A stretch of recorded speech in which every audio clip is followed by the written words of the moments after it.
Assalamualaikum warahmatullahi wabarakatuh. Kami dari kelompok 6 akan memaparkan materi tentang teori belajar humanistik.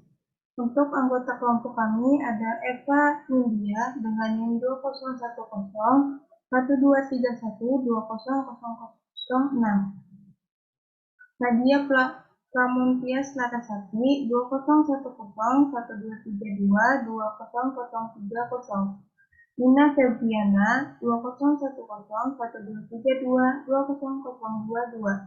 dan saya sendiri Salsabila Fitriani Devansa dengan NIM 201012312002. Baik, inilah materi yang akan kami bawakan, yaitu pengertian belajar humanistik, tokoh-tokoh teori belajar humanistik, prinsip-prinsip teori belajar humanistik, aplikasi teori belajar humanistik, dan penerapan teori belajar humanistik dalam pembelajaran. Pengertian teori belajar humanistik. Dalam teori belajar humanistik, proses belajar harus berhulu dan bermuara pada manusia itu sendiri. Meskipun teori belajar humanistik sifatnya sangat mementingkan isi yang dipelajari dari proses belajar.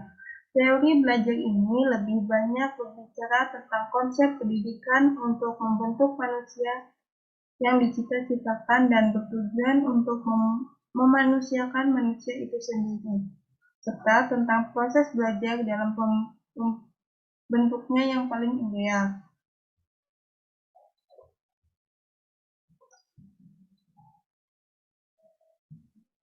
Teori belajar humanistik berusaha memahami perilaku belajar dari sudut pandang pelakunya dan bukan dari sudut pandang pengamat.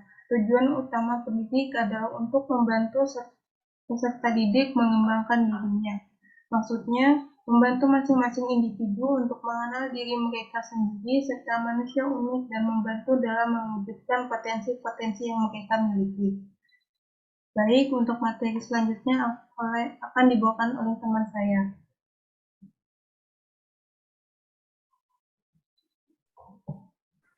Saya Alfa Nindya akan melanjutkan materi dari Salsabila. Tokoh-tokoh teori belajar humanistik.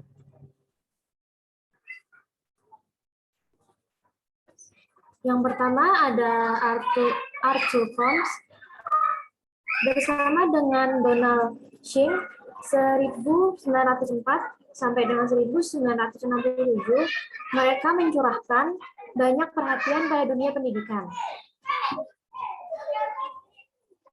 Adalah konsep dasar yang sering digunakan.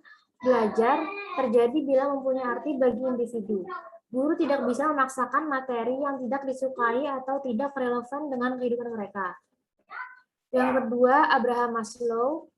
Maslow mengemukakan bahwa individu berperilaku dalam upaya untuk melindungi kebutuhan yang bersifat hierarkis. Pada diri masing-masing, orang mempunyai berbagai perasaan takut. Tapi di sisi lain, seseorang juga memiliki dorongan untuk lebih maju ke arah keutuhan diri, ke arah berfungsinya semua kemampuan, ke arah kepercayaan diri menghadapi dunia luar, dan pada saat itu juga ia dapat menerima diri sendiri. Abraham Maslow mengemukakan kebutuhan-kebutuhan atau needs manusia menjadi 5 hierarki. Yang pertama, kebutuhan fisiologis. Kebutuhan fisiologis terdiri dari kebutuhan pokok yang bersifat mendasar. Yang kedua ada kebutuhan akan rasa aman atau safety needs.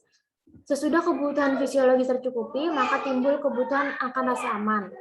Manusia yang beranggapan tidak berada dalam keamanan membutuhkan keseimbangan dan aturan yang baik serta berupaya menjauhi hal-hal yang tidak dikenal atau tidak diinginkan. Yang ketiga, ada kebutuhan untuk diterima atau social needs. Rasa cinta dan diterima sebagai makhluk sosial, seseorang bahagia bila mereka disukai serta berupaya mencukupi kebutuhan bersosialisasi saat di lingkungan kerja dengan cara meringankan beban kelompok formal atau kelompok non-formal. Yang keempat, ada kebutuhan untuk dihargai.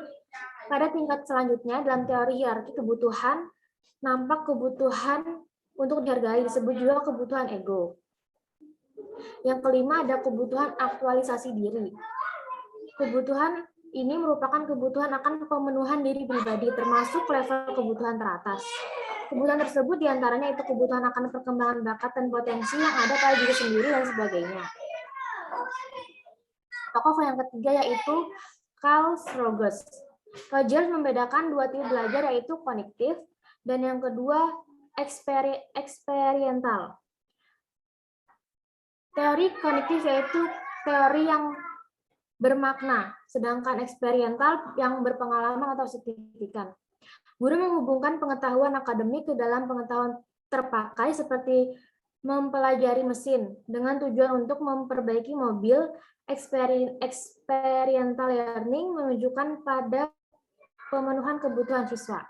Slide selanjutnya akan dilanjutkan dengan teman saya.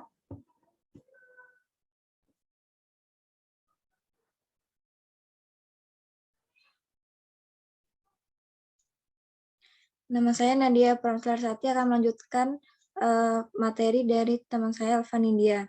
3. Prinsip-prinsip teori belajar humanistik.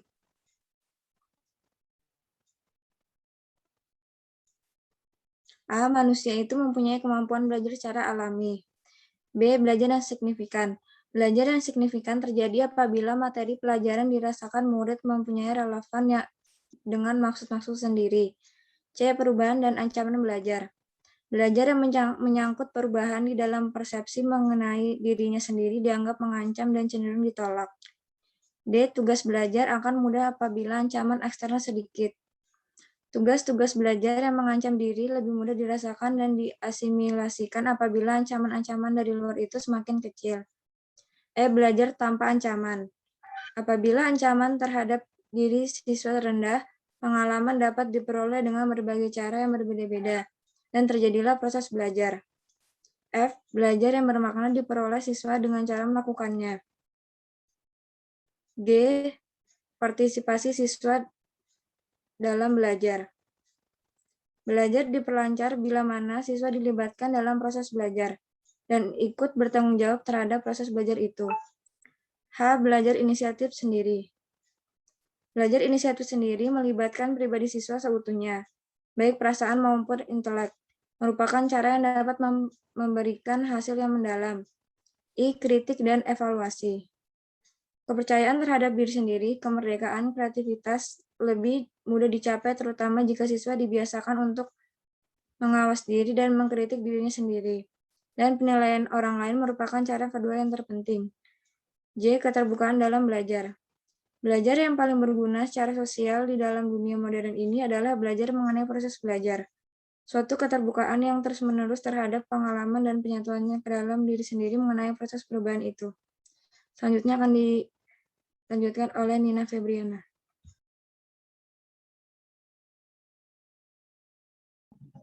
Baik, di sini saya akan melanjutkan materi dari Nadia. 4.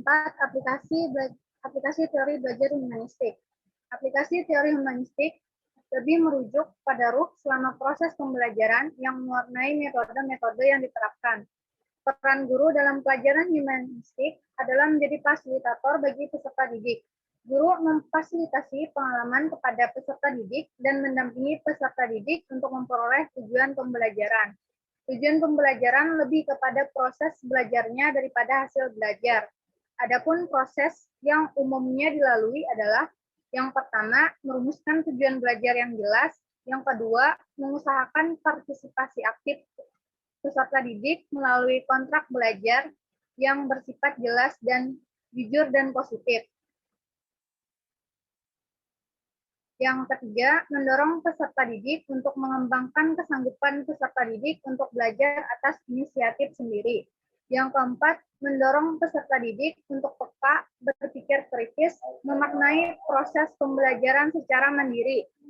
Yang kelima, peserta didik didorong untuk bebas mengemukakan pendapat, memilih pilihannya sendiri, melakukan apa yang diinginkan, dan menanggung risiko dari perilaku yang ditunjukkan.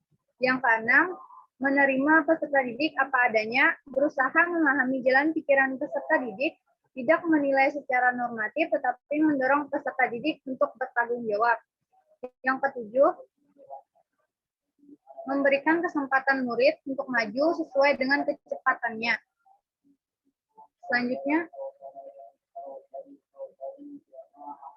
penerapan teori belajar humanistik. Dalam praktiknya, teori humanistik ini cenderung mengarahkan siswa untuk berpikir induktif, mementingkan pengalaman, serta membutuhkan keterlibatan siswa secara aktif dalam proses belajar. Walaupun secara eksplisit belum ada pedoman baku tentang langkah-langkah pembelajaran dengan pendekatan humanistik, namun paling tidak langkah-langkah pembelajaran yang dikemukakan oleh Suciati dan Prasetya Irawan dapat digunakan sebagai acuan.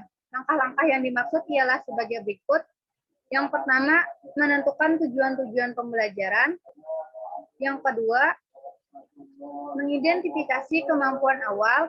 Yang ketiga, mengidentifikasi topik-topik pembelajaran yang memungkinkan siswa secara aktif melibatkan diri atau mengalami dalam belajar. Yang keempat, merancang fasilitas belajar seperti lingkungan dan media pembelajaran. Yang kelima, membimbing siswa belajar secara aktif. Yang keenam, membimbing siswa untuk memahami hakikat, makna, dan pengalaman belajarnya. Yang ketujuh, membimbing siswa membuat konseptualisasi pengalaman belajarnya. Yang kedelapan, membimbing siswa dalam mengaplikasikan komponen-komponen baru ke situasi nyata. Dan yang terakhir, mengevaluasi proses hasil belajar.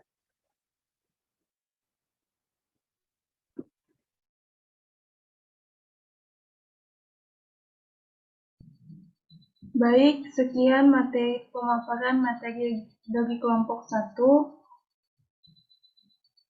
Saya ucapkan terima kasih. Wassalamualaikum warahmatullahi wabarakatuh.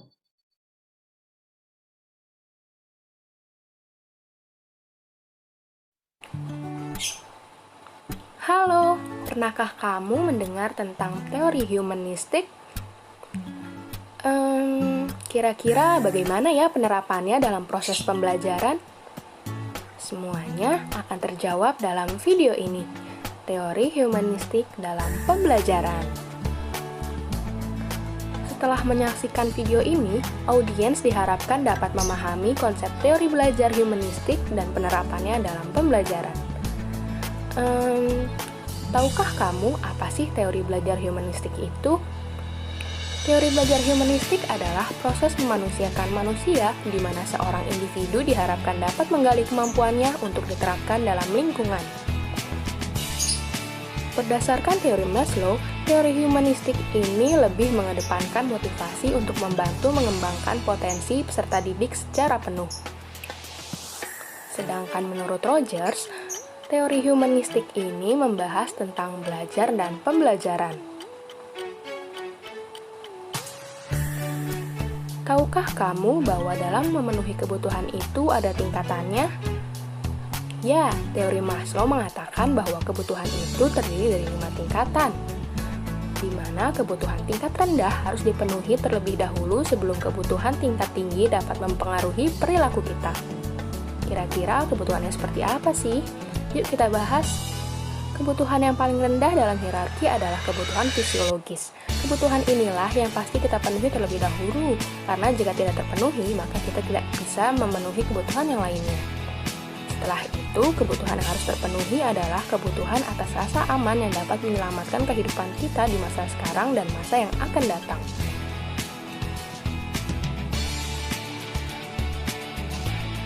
Kita hidup pastinya tidak sendirian kan?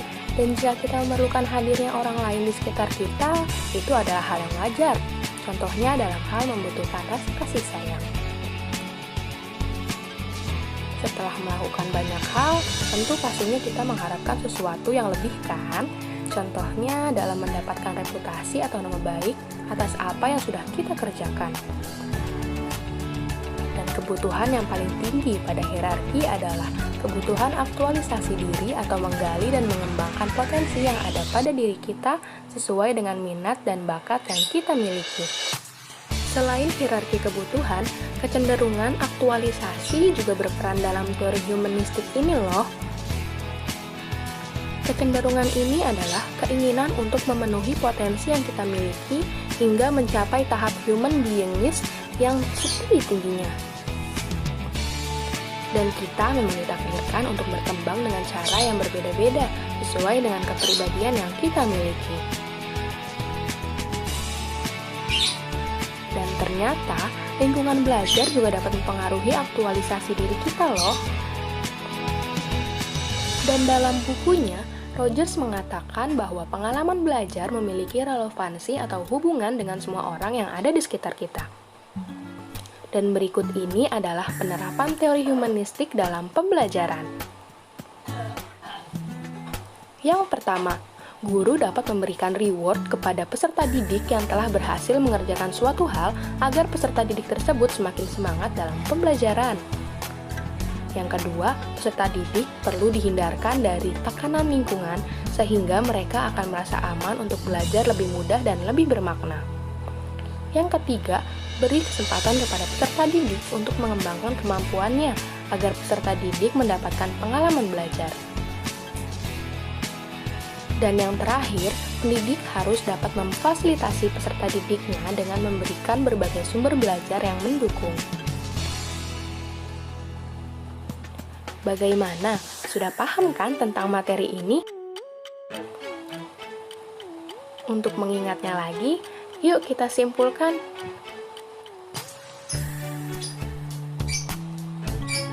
Sebagian besar tindakan manusia mewakili upaya untuk memenuhi kebutuhan bersifat hierarki atau tingkatan.